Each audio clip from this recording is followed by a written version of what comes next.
Será que os livros são de fato a chave para o conhecimento? Será que para você, jovem mancebo, que é um aspirante à vida intelectual, deseja ser alguém inteligente, você realmente precisa ler centenas de livros, dezenas de livros por ano, milhares ao longo de uma vida, para assim ser inteligente?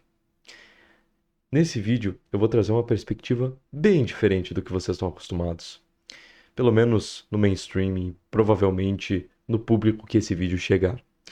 Eu já digo, você não precisa ler livros para ser inteligente. Quem dirá para ser letrado? Pois é, você consegue fazer todo um letramento intelectual, inclusive linguístico mesmo, sem ler tantos livros. Obviamente, os livros eles são necessários em alguma medida. Você vai ter que ler para buscar alguma informação que você não possa obter de um professor.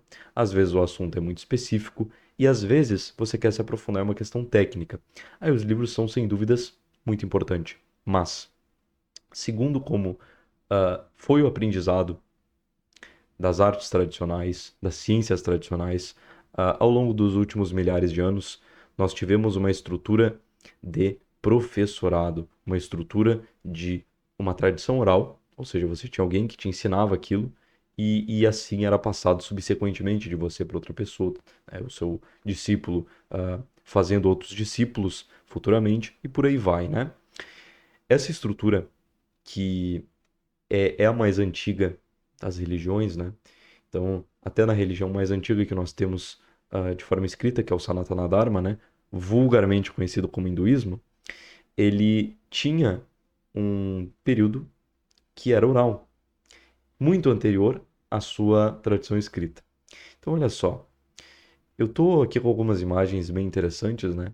Que são dos famosos booktubers. Tá? Esses carinhas aqui são YouTubers que têm canais, né, especificamente focados é, em ler livros, né? Olha só que diversão, olha só que maravilha, você lê vários livros aqui. De novo, não conheço os sujeitos, tá? Então não vou falar de forma específica, mas sim de forma geral. Olha só essa mulher aqui, tá cheia de livros, feliz da vida. O meu problema com isso é que muitos desses booktubers inferem no ato da leitura o conhecimento em si, mas essa não é a verdade, ok? Os livros, e aqui eu já sou bem direto para você que é apressadinho, tá? Os livros, eles surgiram muito depois da tradição oral, como eu falei, em todas as religiões, judaísmo, Sanatana Dharma, no gnosticismo, né? Por conta de um motivo muito importante. A tradição oral, você ensinar a pessoa e a pessoa que você ensinou a ensinar outra e assim ir ao longo dos séculos, é algo muito mais seguro e que transmite uma experiência verdadeira daquilo que você está ensinando. Um livro, ele tem um distanciamento desse ensinamento, ele materializa esse ensinamento que muitas vezes pode ser complicado, né? Porque se nós estamos falando de intelectualidade, religião, espiritualidade, astrologia, fisionomia, esses assuntos, eles precisam de experiência. Esses assuntos, eles, assim, você não consegue aprendê-los por livros. Não tem como. Você não vai aprender por PDF, porque você precisa de uma experiência. Quando que é vantajoso você ter livros, uma tradição escrita? Quando nós temos técnicas, né? Quando nós temos uma questão que precisa se preservar, né? Que tem uma regra geral e que escrevendo você consegue preservar isso bem. Não é o caso para todas as artes e todas as ciências, certo? Então, esse é o ponto que a gente vai discutir aqui. Porque você ler dezenas, centenas de livros não significa nada. Eu conheço gênios, gênios que leem muito, muito pouco. Inclusive, a tendência das pessoas mais inteligentes é ler pouco. Sim, vou até aumentar a câmera aqui. Pasmem, a tendência das pessoas mais inteligentes é ler pouco. Ler o necessário. Ninguém gosta de ler, vamos falar a verdade. Ninguém gosta de ler. A gente vai ler para aprender uma língua, provavelmente, para aprender uma técnica, ou para se aprofundar num assunto que você já tem uma iniciação oral, certo? Assim, você vai é, complementar o que você já tem. O livro serve para isso. O livro surge depois da tradição oral, tá? É sempre importante lembrar disso. A gente vive num período da história em que os livros são extremamente vangloriados. Na faculdade de História, se você não tem algo escrito para comprovar, não vale, você perde a evidência mais confiável para os historiadores modernos. Não só, quanto mais livro você lê, mais reconhecido como erudito você é. Isso está longe de ser verdade. Tá? Longe. Você ler palavras não significa absolutamente nada no que tange experiência e verdadeiro conhecimento. Você pode tomar várias notas sobre o assunto que você está lendo, mas não significa que você conheceu, que você teve uma experiência, que você teve uma conexão com aquilo que você entrou em contato. Os antigos tinham uma versão, inclusive, aos livros, né? É interessante notar que eles tinham essa forma de ensino oral justamente para você selecionar quem ia ouvir, selecionar os seus alunos, e dessa forma você mantinha um núcleo fechado de aprendizado e ensino. Quando você escreve, você tem um aspecto meio irrestrito. Você não sabe para quem pode ir aquela cópia, né? Aquele ensino se torna materializado. Isso é muito complicado porque vários dos nossos grandes livros escritos por grandes filósofos, né? A grande parte da biblioteca grega não sobreviveu. Porque a história é assim, a história tem guerras, tem perdas materiais, e a todo instante, né? É uma coisa comum. E você perde ali ensinamentos que poderiam ser passados de forma oral e terem se preservado até hoje. Então, você ler livros não significa muita coisa. Nesse sentido intelectual, nesse sentido profundo que eu tento tratar nesse canal, né? Você não significa muita coisa, ok? Você ir direto em um professor é sempre melhor. Ah, Pedro, eu quero aprender astrologia. Que livro que eu leio? Não leia livros. Não leia livros. Se você quer aprender astrologia, faça uma consulta, primeiramente, veja que funciona, olhe o céu, entre em contato com os mitos, né? Já faça algumas inferências ali e pague um professor, pague um curso. De preferência, o professor é sempre melhor, porque particularmente ele vai saber as suas nuances, ele vai saber o seu ritmo, é sempre melhor, né? Às vezes um aluno fica meio disperso ali numa aula em grupo. Eu falo de experiência própria, né? Então, você mentorar uma pessoa de forma privada é sempre melhor, é claro, né? Mas nem todo mundo vai ter essa condição. Mas essa é a forma mais verdadeira de atingir o conhecimento e inclusive as técnicas, né? Você aprender uma habilidade. Antigamente, você aprender uma habilidade havia duas formas. Você nascer numa família que tinha aquela habilidade, numa casta, ou você ter um amigo da sua família que se optasse a te ensinar. Tá? Então não era algo restrito, eu vou ler num livro para adquirir uma habilidade que não é da minha família, não é da minha genética. Não era assim. Veja, com isso você tem uma seleção natural, né? Você tem também uma seleção que não permite que o sagrado se corrompa. Tem muitos autores que colocam a escrita como uma degeneração. Então, ler livros é necessário. Eu mesmo li vários livros de astrologia, né? Se tem algum tipo de livro que eu li é sobre astrologia, porque eu já fui iniciado, eu já fiz vários cursos, muito mais curso, horas de curso, de aula e de pensamentos, reflexões próprias, conversas com professores e pessoas mais letradas do que ler, embora eu tenha lido muito sobre astrologia, muito de fato. Agora, sobre outros assuntos, eu li muito pouco. Eu li muito pouco sobre os assuntos.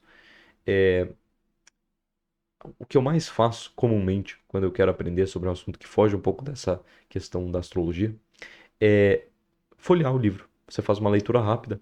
Caso você precise, você lê de novo com mais aprofundamento. Tá? Mas sempre conforme a necessidade. Simplesmente eu vou ler um livro aí, cara. Não, vou ler. Porque isso é bom. Será? Então, é uma coisa para se pensar, né? É uma coisa para se questionar. Ok? A forma oral como os mitos eram passados, como as histórias eram passadas, não só tinha uma condensação, tinha um peso muito maior e uma efetividade muito maior no seu aprendizado, né? Como o livro ele pode sofrer adulterações. Olha só as cartas de Paulo e Sêneca, né? Não existiram. E tem pessoas que fundamentam teses inteiras a partir disso. Hoje em dia a gente sabe que foram fraudes. Não só. Quando você tem, por exemplo, o Antigo Testamento, que é algo extremamente complexo, que você tinha uma tradição oral antes, né? E ali era uma forma de você sintetizar cada autor ali da Bíblia, né? Que é uma compilação de livros, tentava fazer da sua forma. ah, Você tem um gap muito distante daquele momento, do know-how, do conhecimento daqueles sábios, para as pessoas que leem hoje em dia. As pessoas que leem hoje em dia sem uma tradição que as aporte, ah, muito provavelmente, né? Na maioria dos casos, 99,9%, acaba inclinando para uma misconception, para uma compreensão muito, muito errada sobre o que queria dizer aqueles escritos, né? Então, o que a escrita fez com a Grécia? O que a escrita fez com o judaísmo? Foram coisas bem complicadas que, inclusive, estes reconheceram como, olha, talvez não tenha sido o melhor dos casos a gente ter ido para essa questão de escrever, escrever, escrever, né? A Grécia teve toda a sua degeneração a partir da descoberta da escrita, ou a descoberta da escrita foi uma concomitância, né? Mas é um fato envolvido com a degeneração grega. Os próprios judeus mantiveram a sua tradição oral e sempre colocando a tradição escrita dentro dessa tradição oral. Posteriormente, a gente teve vários problemas que até hoje os judeus brigam com os cristãos, né? E daí os cristãos também, os católicos, brigam com os protestantes em relação a este problema. Veja, eu não quero fazer aqui uma questão guianoniana de autoridade necessária e tal. Eu não gosto muito disso, mas a tradição oral é muito importante, porque ela vai te dar o vínculo disso, o vínculo com o sagrado, que é a origem do seu ensinamento, né? Ou do que você quer aprender, né? Um livro não vai te passar isso, um livro não vai te iniciar, ok? Não vai. Então a tendência de pessoas acima da média é não conseguir ler, porque elas leem um pouco e já entendem todo o livro, né?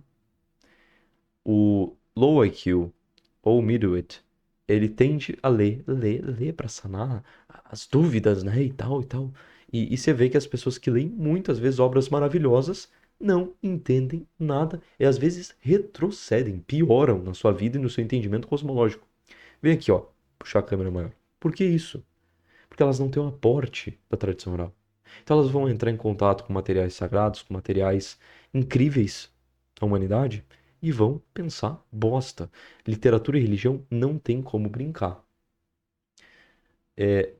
Claro, sempre tem pessoas acima da média que conseguem de forma natural captar aquelas coisas e vão ler e vão conseguir entender, mas assim, não são todos os casos, né? 0,01%, tá? É uma minoria. Então, esses booktubers que, de novo, né? Tô aqui generalizando, não tô falando de nenhum desses em específico, mas que muitas vezes se mostram como figuras inteligentes. Você vê o sujeito, né, é, professor com especialista, né, com milhares de livros atrás dele, né? Ah, não é algo que mostre um conhecimento efetivamente. Vocês entendem isso? Eu mesmo tenho os meus livros aqui. Essa prateleira aqui, ó, são os meus livros favoritos, né? Mas assim, isso não prova nada. O que prova é isso daqui, ó. Prova é isso daqui.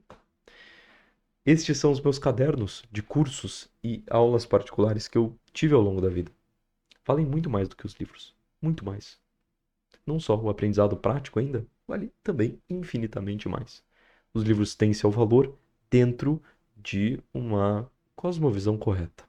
Então tome cuidado, você que lê demais. Às vezes isso pode, na verdade, causar um efeito rebote de te emburrecer ao invés de te letrar, por incrível que pareça. Ok? Então é uma visão bem diferente, mas que é verdade. É verdade. Né?